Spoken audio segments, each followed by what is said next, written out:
रोज नई कहानी सुनने के लिए हमारे चैनल को सब्सक्राइब करें। रात हमेशा से डरावनी नहीं होती, लेकिन कुछ रातें ऐसी होती हैं जो इंसान की आत्मा को भीतर तक हिला देती हैं। कुछ रातें जिन्हें लोग सालों बाद भी याद करके कांप उठते हैं। ऐसी ही एक रात थी, छलावे की रात। एक ऐसी रात जहां दिखने वाली हर चीज असल में वैसी थी ही नहीं। उत्तराखंड की पहाड़ियों में बसा छोटा सा गांव नैनी घाट दिन में जितना शांत लगता था, रात में उतना ही भयावह। चारों ओर गहरा जंगल, हवा में नमी और मिट्टी की खुशबू, और सबसे डरावना था वह सुनसान रास्ता जो गांव को बाहरी दुनिया से जोड़ता था। इसी रास्ते पर चल रहा था आरव, 26 साल का युवक जो शहर में नौकरी करता था और छुट्टियों पर अपने गांव आया था।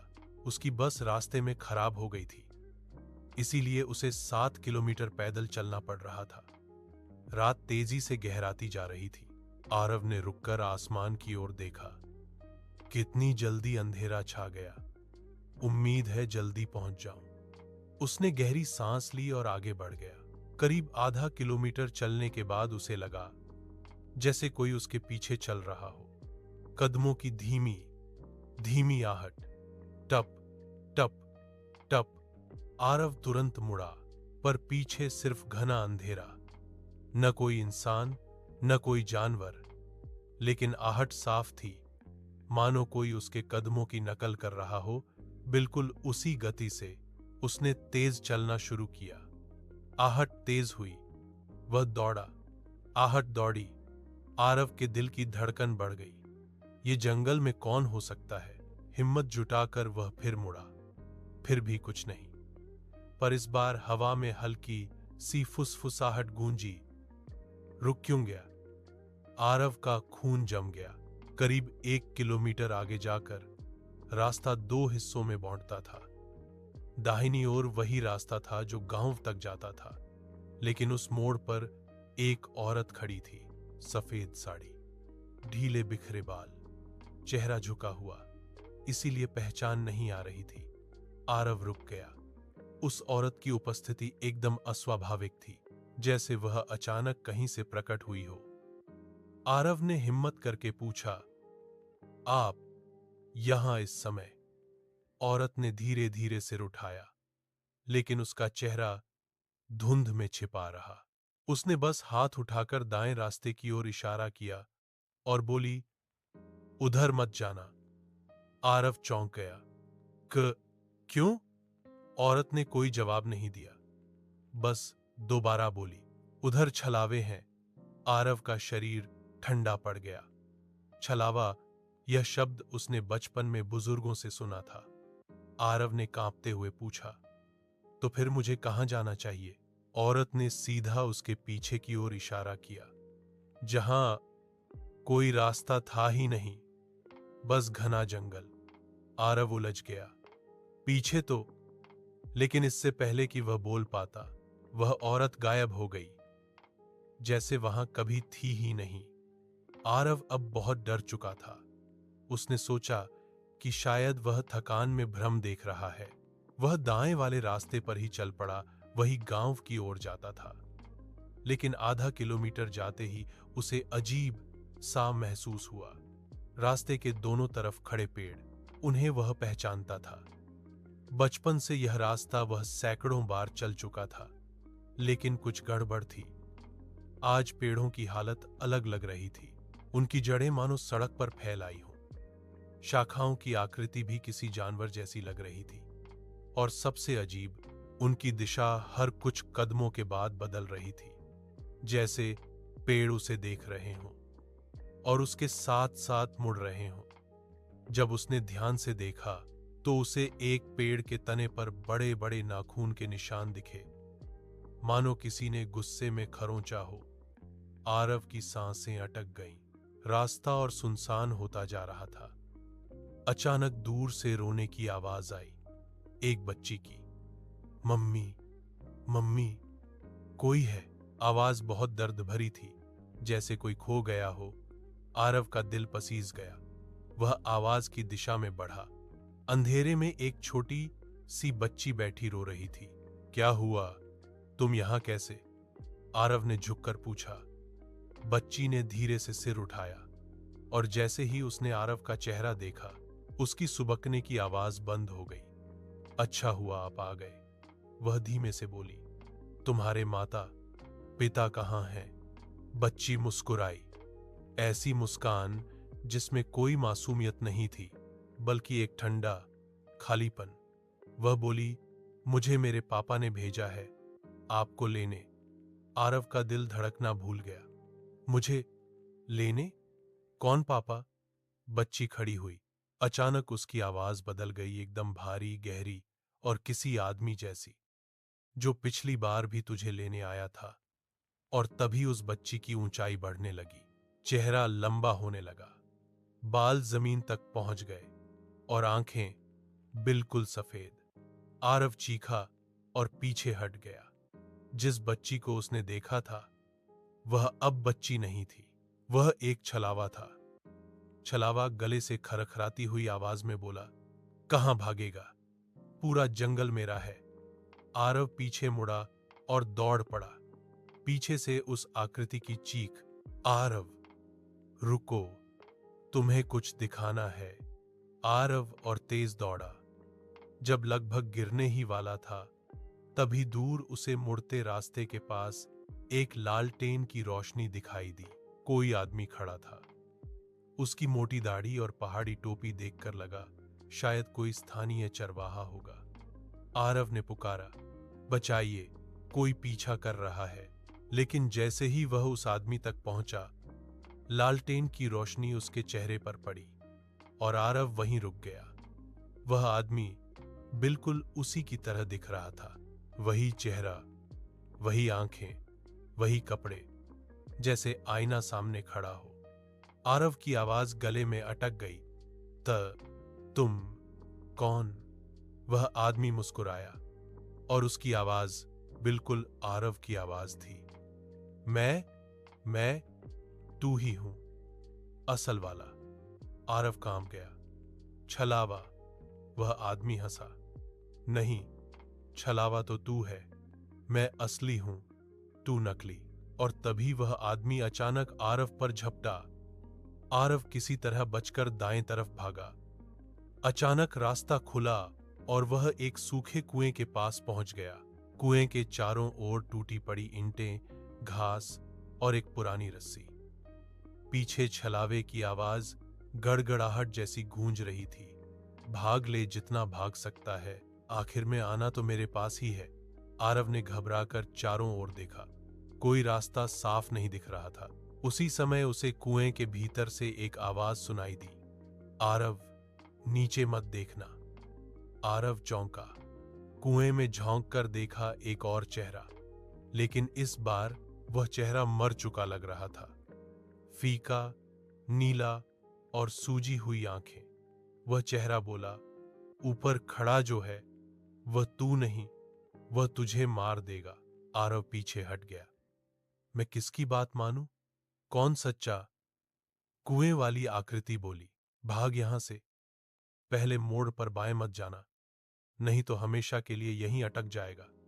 और तभी पीछे से भारी कदमों की आहट आई। छलावा पहुंच चुका था। आरव ने जान बचाने के लिए दौड़ लगा दी। जैसे ही वह पहले मोड़ पर पहुंचा, उसे कुएं वाली चेतावनी याद आई। उसने दाएं का रास्ता पकड़ लिया। पीछे छाया जैसी कोई आकृति पेड़ों को तोड़ती हुई उसके पीछे आ रही थी।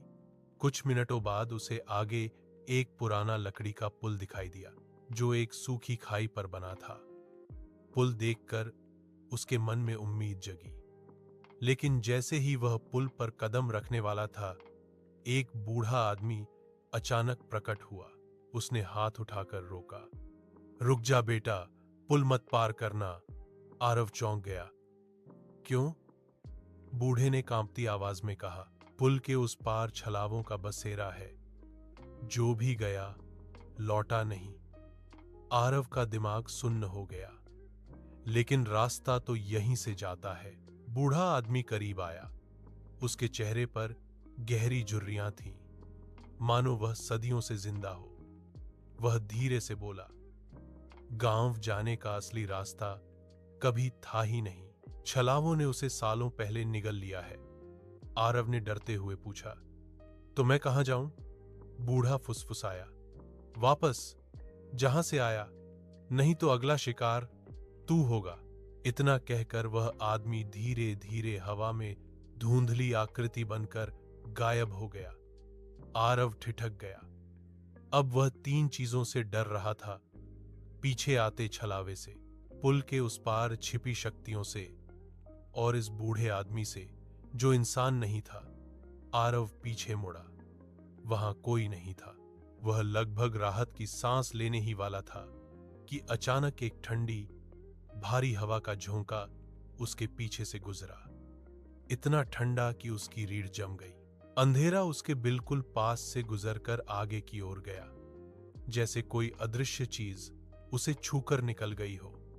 और फिर एक आवाज आई, धीमी मगर कान के बिल्कुल पास, भाग क्यों रहा है? मैं तो तेरे सामने ही खड़ा हूं। आरव ने डरते हुए मुड़कर देखा। वहां कोई नहीं था, लेकिन आवाज फिर आई, मैं दिखता नहीं पर हूं। उसका सिर चकराने लगा। उसने आंखें बंद कर ली। आंखें खोलते ही उसे दूर रोशनी दिखाई दी। गांव, उसका अपना गांव, नैनी घाट, झोपड़ियां, पेड़, मंदिर की घंटी की ध्वनि, सब साफ दिख रहा था। उसे लगा कि अब वह बच गया। आरव गांव की ओर दौड़ा, जैसे जैसे वह गांव के करीब जा रहा था। उसके मन में एक अजीब शांति आने लगी। लेकिन जैसे ही वह पहले घर के दरवाजे तक पहुंचा, वह दंग रह गया। गांव पूरी तरह सूना था। हर घर के दरवाजे खुले हुए, आंगन में टूटा सामान, चूल्हों में ठंडी राख, कहीं भी इंसान का नामो निशान नहीं। लेकिन हर घर की दीवारों पर कुछ लिखा था, यहां छलावे रहते हैं, कुछ जगह खून जैसे लाल रंग में। आरव की सांस अटक गई। उसने मंदिर की घंटी देखी। वह हल्के हल्के हिल रही थी, लेकिन हवा बंद थी। तभी पीछे से एक परिचित आवाज आई, घर आ गया बेटा। आरव धीरे धीरे मुड़ा। उसकी मां खड़ी थी। वही चेहरा, वही स्नेह, लेकिन उसकी आंखें काली थीं, पूरी तरह काली, और उसके होंठों पर एक मुस्कान जो इंसानी नहीं थी। मां बोली, बहुत देर लगा दी। आरव वहीं जम गया। उसकी मां धीरे धीरे हवा में उठने लगी, और फिर उसके सिर के पीछे एक दूसरा चेहरा उभरा, छाया जैसा, लड़क जैसी, किसी दानव जैसा। वह दोनों चेहरों में एक साथ बोली, तेरा इंतजार कर रही थी। आज छलावे की रात है। आरव चीखने ही वाला था कि अचानक पूरी गांव की वीरान गलियां गूंज उठीं। छलावे की रात, छलावे की रात, आज तेरा भी नंबर है।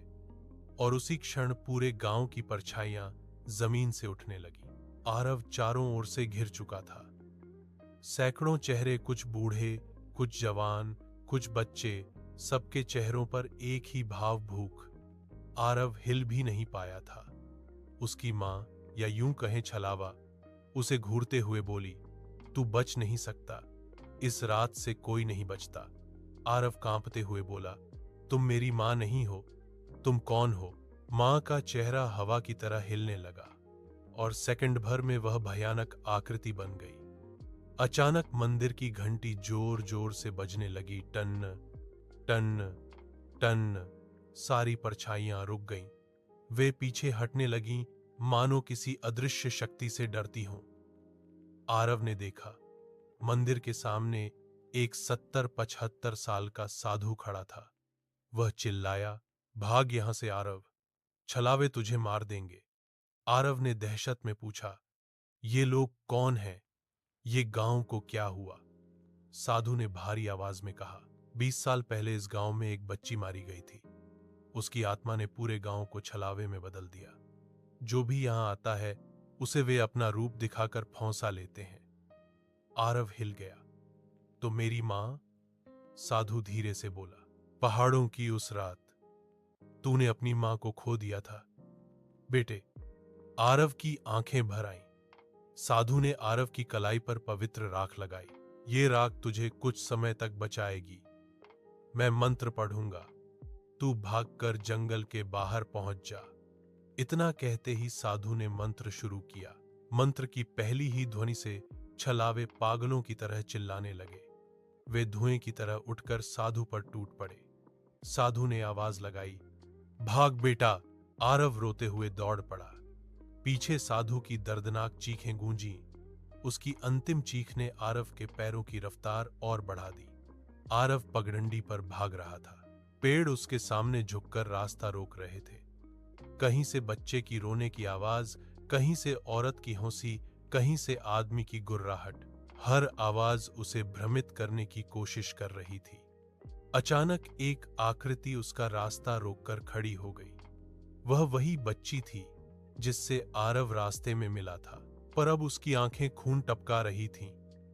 वह बोली, तेरे पापा ने बुलाया है, चल उनके पास। आरव पीछे हट गया। उसने पास पड़ी लकड़ी उठाकर जोर से फेंकी। आकृति धुआं बनकर गायब हो गई, लेकिन पीछे से दर्जनों कदमों की आहट, अब पूरा छलावा समूह उसका पीछा कर रहा था। आरव जब मोड़ पर पहुंचा, उसे बुजुर्ग की बात याद आई, पहले मोड़ पर बाएं मत जाना। पीछे छलावे मंजिल भर दूर थे। उसने बिना सोचे दाएं का रास्ता लिया। जंगल अचानक खुला और सामने एक पुराना लकड़ी का पुल, वही पुल जिसके बारे में बूढ़े ने चेताया था। लेकिन अब उसके पास और समय नहीं था। वह पुल पर दौड़ने लगा। पुल टूट रहा था। चरमराहट खतरनाक हो चुकी थी। पीछे छलावे हवा की तरह उड़ते आ रहे थे। पुल के आखिरी सिरे पर पहुंचते हुए पुल जोर से हिला और टूट गया। आरव आखिरी सेकंड में छोर पर कूद गया। छलावे खाई में गिरते गए। उनकी चीखें पहाड़ों में गूंज उठीं। आरव कुछ दूरी और दौड़ा और अचानक हवा बदल गई। पेड़ों की आकृतियां सामान्य, रास्ता साफ। अंधेरा हट चुका था। वह समझ गया, वह छलावे की सीमा से बाहर आ चुका है। पीछे मुड़कर देखा। जहां से आया था वह पूरा रास्ता धुंध में गायब हो रहा था। आरव थका हुआ सड़क पर बैठा था। कुछ देर बाद उसे दूर से कार की हेडलाइट दिखी। ड्राइवर रुका और बोला, अरे, आप यहां कैसे? ये तो भूतिया इलाका है। आरव कांपते हुए बोला, बस बचकर आया हूं। ड्राइवर ने सहानुभूति से कहा, चलिए, मैं आपको गांव छोड़ देता हूं। आरव कार में बैठ गया। कार चलने लगी। कुछ मिनटों बाद ड्राइवर ने हल्की हंसी के साथ कहा, आप तो बहुत तेज भागते हैं। आरव चौकन्ना हुआ। आप क्या मतलब? ड्राइवर ने रियर व्यू मिरर में उसकी ओर देखा। उसकी आंखें धीरे धीरे काली होने लगी। उसके होंठों पर वही मुस्कान आई जो उसने अपनी मां में देखी थी। ड्राइवर बोला, इतनी दूर भागकर भी छलावे से बच सकता है क्या? कार के अंदर हवा बेहद ठंडी हो गई। आरव ने आखिरी बार बाहर छलकती रात को देखा और महसूस किया, छलावे की रात अभी खत्म नहीं हुई थी।